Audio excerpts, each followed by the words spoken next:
হেমেসেন তো ছিলই, শুরু থেকে ছিলেন আন্দ্রেস ইনিয়েস্তাও। তবু হার দিয়ে বছর শুরু করতে হলো বার্সেলোনাকে। কাল কোপা ডেলরের শেষ 16-র প্রথম লেগে অ্যাথলেটিক বিলবাওয়ের কাছে 2-1 গোলে হেরেছে লুইস এনরিকের দল। বিলবাওয়ের চিরসেনানী আদুরিজ ও ইনাকি উইলিয়ামসের প্রথমার্ধে 3 মিনিটের ব্যবধানে করা 2 গোল বার্সার শোধ দিতে পারেনি। 25 ও 28 মিনিটে খেয়ে বসা গোল দুটির একটি 50 মিনিটে শোধ করেছিলেন লিওনেল মেসি।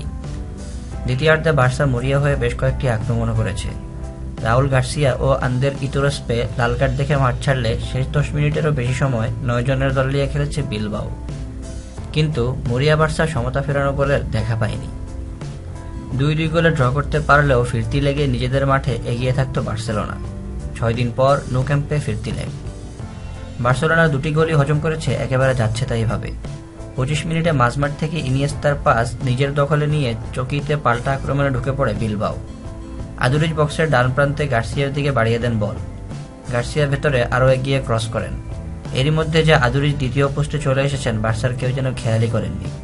যার পাহারা দেওয়ার কথা ছিল সেই জর্ডি আলবাকে দর্শক বানিয়ে হেড থেকে বিলবাওকে এগিয়ে দেন আদুরিজ।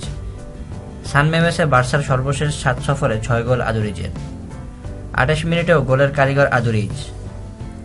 এবার আলাবার ভুলে বার্সার থ্রোইন বিলবাওয়ের পায়ে। আদুরিজের ব্যাকহিল পেয়ে যান উইলিয়ামস। দুর্দান্ত ভলি।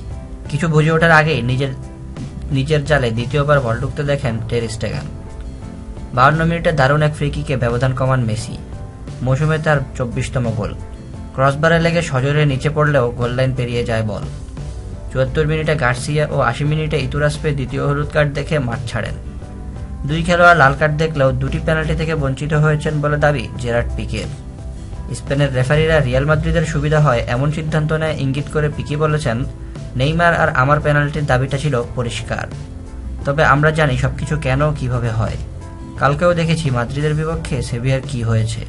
শুরু থেকে শেষ পর্যন্ত আমরা ফুটবল খেলতে চাই, রুলেট নয়, কিন্তু এই রেফারিরা তো তাই চাইছেন।